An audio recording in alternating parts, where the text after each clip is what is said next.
नमस्कार दोस्तों, Ashok Singh agree show में आपका स्वागत है। मैं हूं आपके साथ अशोक सिंह। केसर या सैफरन को विश्व का सबसे महंगा मसाला माना जाता है।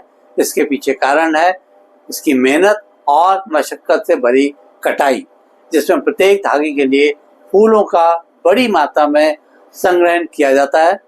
सीमित उत्पादन और इसके बहुपयोगी गुण आदि का भी इस क्रम में उल्लेख किया जा सकता है। इन्हीं विशेषताओं के कारण केसर की बिक्री काफी ऊंचे मूल्य पर होती है और इसकी मांग हर साल विविध प्रकार की उपयोगिताओं से भी तेजी से बढ़ रही है। अभी तक तो यही समझा जाता था कि खास तरह की जलवायु की जरूरत की वजह से केसर का उत्पादन सिर्फ कश्मीर की वादियों तक ही सीमित है, लेकिन यह जानकर आश्चर्य हो सकता है कि कंट्रोल वातावरण में अब शहरी क्षेत्रों की छोटी जगहों तक में इसे उगाया जाना संभव हो गया है। आज का एपिसोड शुरू करने से पहले एक बार फिर से आपसे आग्रह करना चाहेंगे कि इस वीडियो को अंत तक अवश्य देखें, ताकि आप भी इसमें दी जाने वाली जानकारियों का भरपूर लाभ उठा सकें। तो दोस्तों, कार्यक्रम की शुरुआत करते हैं। आज भी केसर के ग्लोबल उत्पादन में ईरान का दबदबा है। ईरान दुनिया के लगभग अधिकांश करीब 80 से 90% तक केसर का उत्पादन करता है। भारत में मुख्यतः कश्मीर में पंपोर, कुछ हद तक हिमाचल और उत्तराखंड में केसर उगाया जाता है। हाल के वर्षों में जलवायु परिवर्तन तथा अनियमित मौसम के कारण कश्मीर में केसर का उत्पादन घटा है। कुछ रिपोर्टों के अनुसार 2010 के लगभग 8 टन से घटकर 2023-24 में लगभग 2.6 टन की मात्रा तक आ गया है। इसके बावजूद इस वास्तविकता से इनकार नहीं किया जा सकता है कि केसर के वैश्विक बाजार मूल्य और मांग में निरंतर बढ़ोतरी हो रही है। संभवतः इसके खास गुणों के कारण लोगों का बड़े पैमाने पर इस ओर ध्यान आकर्षित हो रहा है। बाजार रिपोर्ट के अनुसार केसर मार्केट का आकार बढ़ रहा है और इसकी वार्षिक वृद्धि दर भी सकारात्मक है, जिससे प्रसंस्करण, ब्यूटी तथा पैरा फार्मा इंडस्ट्री में इसका उपयोग तेजी से बढ़ा है। केसर के निर्यात में वृद्धि का ट्रेंड भी देखने में आ रहा है, जो छोटे परंपरागत एक्सपोर्टर्स के लिए अवसर दिखाता है। केसर को फूड कलर, सुगंध और स्वाद के लिए उपयोग किया जाता है। Rice biryani, cake, ice cream, drinks आदि में इसके उपयोग का प्रचलन समय के साथ बढ़ता हुआ देखा जा सकता है। साथ ही इसमें मौजूद सक्रिय यौगिक जैसे क्रोसिन और सेफ्रानल एंटीऑक्सीडेंट, एंटी इन्फ्लेमेटरी और कुछ मानसिक स्वास्थ्य समर्थक गुणों के कारण फार्मा और न्यूट्रास्यूटिकल्स में भी केसर के प्रति रुचि बढ़ी है।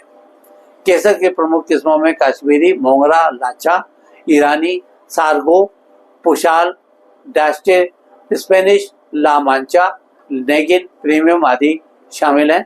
सैफरन ग्रेड का निर्धारण इसके रंग, द्रव्य, कलरिंग पावर, सुगंध और नमूने की शुद्धता से होता है। इसके उच्च रंग, द्रव्य और शुद्ध लाल स्टिग्मा वाले पत्ते यानी डार्क रेड थ्रेड्स अधिक मूल्यवान माने जाते हैं। केसर उत्पादन का काम करने के इच्छुक दर्शकों द्वारा अब सवाल किया जा सकता है कि इसकी जेनेटिक सामग्री यानी कि क्लोन या क्लवर्स और पौधे कैसे प्राप्त किए जा सकते हैं। अधिकृत नर्सरी या कृषि रिसर्च संस्थान जैसे स्थानीय कृषि विश्वविद्यालय, सैफरन रिसर्च सेंटर से प्रमाणित कंद या कॉर्न्स खरीदे जा सकते हैं। प्रमाणित रोग बुक और आयु के हिसाब से बड़े बेहतर कॉर्न साइज खरीदने चाहिए। इसकी खरीद पर फाइटोसैनिटरी सर्टिफिकेट और क्वारंटाइन नियमों का अवश्य पालन करें। विशेषकर अगर विदेशों से मंगवाना हो। अब चर्चा कर लेते हैं पॉली हाउस या कंट्रोल्ड एनवायरनमेंट में इसकी खेती कैसे की जाए। नवीन शोध बताते हैं कि विशेषकर बदलते जलवायु के समय में IoT, इंटरनेट ऑफ थिंकिंग आधारित समयानुकूल तापमान, नमी, रोशनी और ग्रीन हाउस सॉइललेस हाइड्रोपोनिक या वर्टिकल प्रणालियां केसर उत्पादन को स्थिर और बेहतर बना सकती हैं। यह ध्यान रहे कि नियंत्रित वातावरण में फूलों की फसल और स्टिग्मा की गुणवत्ता दोनों में सुधार देखने को मिलता है। शहर में किसी एक कमरे या पॉली हाउस में उसका उत्पादन कैसे लिया जा सकता है, आइए इस पर स्टेप टू स्टेप जानकारी देने का प्रयास करते हैं।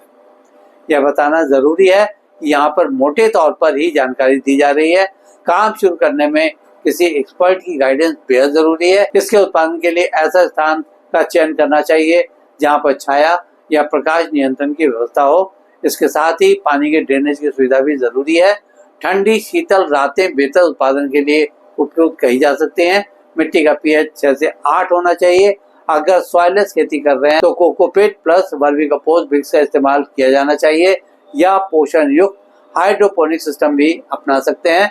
दिन का तापमान 15 से 20 डिग्री सेंटीग्रेड और रातें इतनी ठंडी कि बर्फ ना पिघले। पौधों के अच्छे विकास के लिए नियंत्रित पानी और वेंटिलेशन के पर्याप्त सुविधा भी होनी चाहिए। प्राकृतिक रोशनी प्लस शेडिंग नेट का प्रयोग किया जा सकता है। पौधों की वृद्धि के कुछ चरणों में रोशनी इंटेंसिटी नियंत्रित करने से फूलों का समय बेहतर होता है।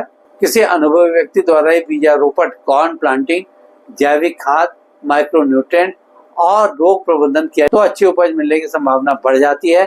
IoT सेंसर से मिट्टी की नमी, तापमान, प्रकाश और पोटेशियम या फास्फोरस पर मॉनिटरिंग नियंत्रण बनाए रखी जा सकती है। आगे बढ़ने से पहले बात करते हैं कि शहरी या अर्बन केसर उत्पादन यूनिट कैसे सेट कर सकते हैं।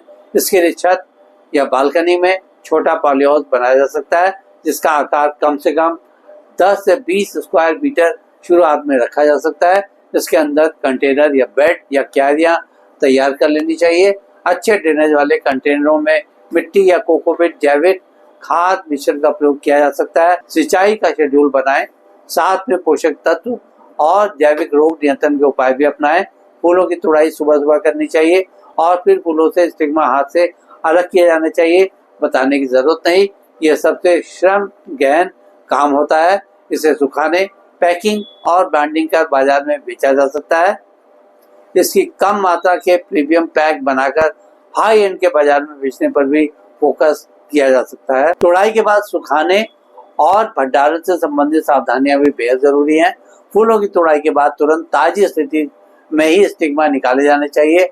हल्का सुखाने के लिए स्टोव का प्रयोग किया जा सकता है। कंट्रोल टेम्परेचर बनाकर रखा जाना चाहिए। नमी 10% से कम रखनी चाहिए। यह नहीं भूलें कि तेज सुखाने से केसर अपनी सुगंध खो सकता है। केसर को एयर टाइट डार्क कंटेनर में रखना। रोशनी के संपर्क से रंग पर प्रभाव पड़ सकता है। इसे 0 से 4 डिग्री सेंटीग्रेड तापमान पर लंबे समय के लिए रख सकते हैं, पर ध्यान रहे कि अत्यधिक ठंड भी इसकी क्वालिटी को प्रभावित कर सकती है। केसर का उपयोग powder, extract, fragrance, cosmetic ingredient और बेवरेज इन्फ्यूजन में किया जाता है।